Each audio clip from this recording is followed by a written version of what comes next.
কার কাছে দুর্বল ও অত্যাচারিতরা বিজয় কামনা করে? কার নিকটে সকলে আকুল আবেদন করে? তিনি আল্লাহ। তিনি ছাড়া অন্য কারো উপাস্য হওয়ার অধিকার নাই।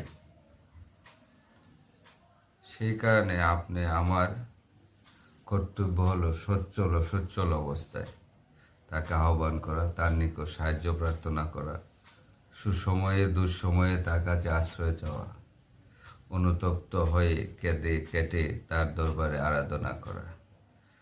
তাহলে তার সাহায্য দ্রুত আসবে। মহান আল্লাহ ডুবন্ত ব্যক্তিকে রক্ষা করেন, মজলুমকে বিজয় দান করেন, পথহারাকে পথ দেখান, অসুস্থকে সুস্থ করেন, আর দুর্দশাগ্রস্তকে যোগান দেন সাহায্য।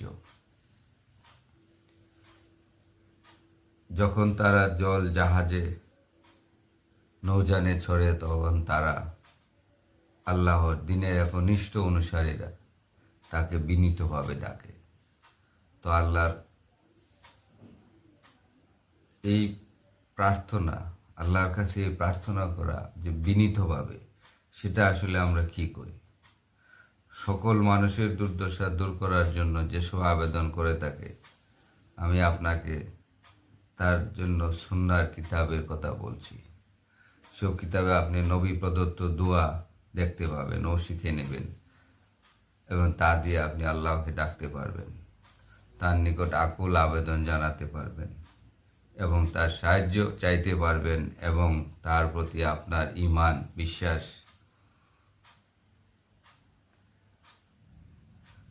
যদি আপনি তার প্রতি আপনার ঈমান হারিয়ে ফেলেন, তবে আপনি সব কিছু হারালেন। আপনি নিয়মিতভাবে এবং বিরতিহীনভাবে একনিষ্ঠভাবে প্রার্থনা করুন, আপনার দুশ্চিন্তা ও উদ্বিগ্নতা থেকে মুক্তি লাভ করবেন ইনশাআল্লাহ। তার অর্থাৎ আল্লাহরটা ছাড়া সব রশি কাটা, তারটা ব্যতীত সব দরজা বন্ধ। তিনি নিকটবর্তী, তিনি সব কিছু শুনতে পান, এবং যারা তার নিকট আকুল আবেদন করে তিনি তাদের ডাকে সাড়া দেন। তোমরা আমাকে ডাকো। আর ডাকাটা কেমন হবে? আকুল আবেদন, যেমন ডুবন্ত পানির মধ্যে পানি ডুবে যাওয়া অবস্থায় আপনি যেভাবে ডাকতে থাকেন, সেই রকম অবস্থায়, তাহলে আল্লাহ অবশ্যই আমাদের আবেদনে সাড়া দিবেন। যদি আপনি দুঃখ বেদনা নিয়ে বেঁচে থাকেন, তবে আল্লাহকে স্মরণ করুন, সবসময় তার তসবিহ পাঠ করুন, তার নিকট সাহায্য প্রার্থনা করুন।